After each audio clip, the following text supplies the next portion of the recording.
And this is Station of the Nation. You're still watching The Breakfast Show. Time for some interviews. And the 10th of March each year marks the World Commonwealth Day, or Commonwealth Day, if you will. 53 countries make up the Commonwealth, and they come together to seek for common interest. They see how best to develop our sub-Saharan Africa. They see how best to develop the world. And Commonwealth Day marks a day that various issues are discussed. This year, they're focusing on the environment. And we've been privileged to be joined by His Excellency Darren Sherma, who is the Canadian High Commissioner. Good morning, sir. Thanks for your time. Good morning. And Jonathan Osei-Owusu, who is Executive Director of PAUSE Foundation, an NGO of children and the youth committed to environmental issues. Thanks for joining us, and good morning. Good morning. First, Your Excellency, let's look at the Commonwealth in its entirety. You have 53 countries making up an organization.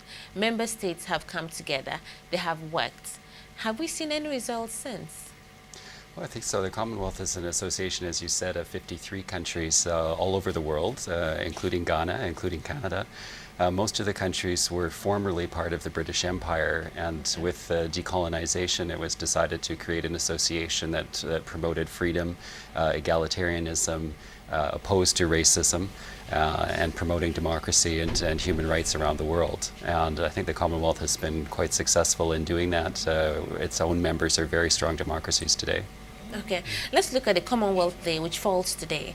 This year, the focus is on the environment. Yes. Before I go to talk about Ghana and the youth and the children involved in the environment, what's your own assessment of the environment in the world, and especially in Africa?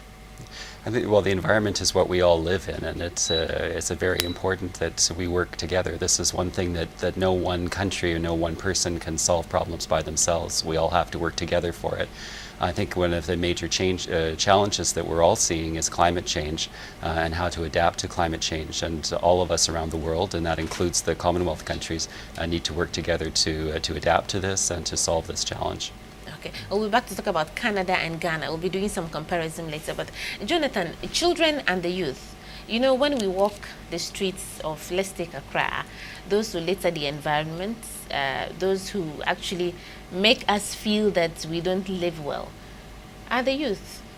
You're walking by the streets, and a little girl drops a sachet water, a sachet, and an elderly person is trying to correct him or her, and they say, you understand what I'm saying? That is very true, but I also disagree with you in some way. The environment, I think we have the older folks and the younger ones living in the environment. And then what we are seeing, like drinking and leaving the rubbers outside, I think it's not only to the youth that you can find this kind of attitude, but the entire country. You see somebody, a renowned man in a car, he'll finish drinking the water and they will just throw it somewhere. So when it comes to the environment and what we see, as we see in Ghana, that Zoom Lion has just come in with their timely intervention, trying to see if they can assist. I think the attitudinal problem deals with the elderly and the younger folks. So it's in general. But the reason why we are trying to involve the youth and children, simple. I have actually been taking my motivation from a quote from the former UN Secretary General, who is also a citizen of our nation. Kofi Annan. That's Kofi Annan. He said, no one is born a good citizen. He said, no nation is born democratic. Rather, both are processes that continue to evolve over a period. Young people must be involved from birth. I repeat, young people must be involved from birth. A society that cuts itself from its youth severes its lifeline and is condemned to bleed to death. So he's right, hitting the nail right on the head. So you could see, if we are to involve the children, the youth, right from birth, in any campaign that we do on environment, I believe it's going to a long way going to benefit us. As you sit there, as humans, we are composed of three things. That is your soul, your spirit, and your body. Your body tends to be the environment. And then you have your soul and you have your spirit. So if this environment is destroyed, imagine your spirit and your soul can't live in this world. So the environment even if you check the dictionary, when you talk about environment, it is the surroundings that makes an organism survive. Your immediate surroundings. Exactly. So if we are not going to take care of our environment, then I think we are not going to survive. That's why there's a statement that the last tree dies and the last man dies. Okay. So if the tree, which gives us the carbon dioxide, and we give in give us the oxygen and taking the carbon dioxide. If these things are not there, then we will always be breathing carbon dioxide that we bring out. So imagine the importance of the environment. That's why, to me, it's very important at this stage that the Commonwealth countries have come together and chosen this theme. If you can hear all over the world, global warming, global warming, global warming. They have realized it is important that the climatic change going on is a result of the activities of the human beings living in it. But Jonathan, not to interrupt, but we're sitting in this studio, GTV, and we're talking about the Commonwealth. It's made of 53 nations, yes. Okay? And then the youth and children of Ghana are involved in this fight. How far is your voice going to go? Really, imagine, just yesterday, last Saturday, the High Commissioner himself, the Australian High Commissioner, the Member of Parliament, some other dignitaries were involved in a cleanup exercise. Okay. And that was very... Your Excellency was there? He was there. And I hear he went to Teshi. Teshi Nungwa, and he was surprised what he saw. You know, we have a little problem with the communities along the beaches. Right. So they were surprised, but it will surprise you that they started the cleanup, ended the cleanup, and I believe your TV station came to cover, and you will see how they effectively worked with the youth. So imagine if the youth is privileged to have them working. Definitely they know that the environment is important. That's why they are there. So one way or the other, apart from the seminars we may be organizing, this is a significant act done on Saturday to let the youth know that the environment is important. So I think we will go far so far as the youth and our people are concerned, because you know these dignitaries are here to assist us. We are going to make... Very well then. I'll come to a very critical point of interest, that Your Excellency, how is Canada collaborating with Ghana in this fight? We have a development assistance program with Ghana we've had since independence, and it focuses on areas that touch the environment, particularly agriculture and also water supply.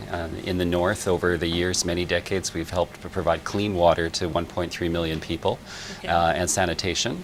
And then through activities where we show the importance of having a clean environment, it's important for Ghanaians' health. And I think we've seen in Ghana an improvement in people's health over the years. Okay. It's important not to just talk about the environment, it's important to take actions to clean it. But when you were involved in the cleanup exercises, what problems did you identify? Well, I think, as you yourself said, that you see people littering, just putting garbage anywhere, and frankly, in Canada, it was like that 30 years ago too, until we had very big public education campaigns. And when I was in school as a student, we would have cleanups like the one we had in Nungwa, and that changed my behavior. And I would talk to my parents and say, "This isn't good because my school has to go and clean it up after, so you shouldn't be littering." But Your Excellency is talking about behavioral change. Yes. The behavior of people is one major contributory factor to littering the environment. Have you educated the masses? In actual fact, we were with the Vice President campaign for greater discipline. Okay. So when we talk about greater discipline, we also look adverts. I haven't seen it in a long while. You will see it, don't worry. So you see, the campaign is going on, but we need extra support, because this attitude, you form it right from the childhood.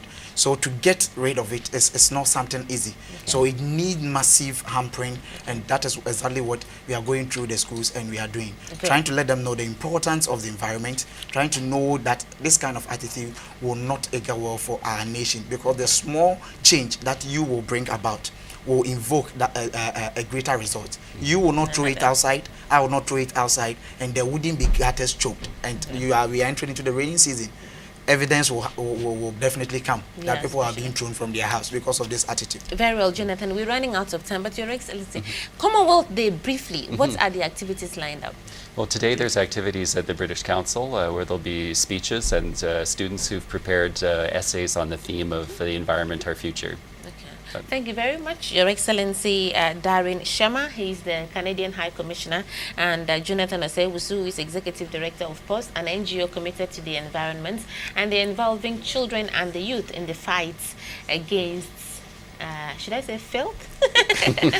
Today is Commonwealth Day. It's under the theme, the environment, our future. We'll be there to support them after all.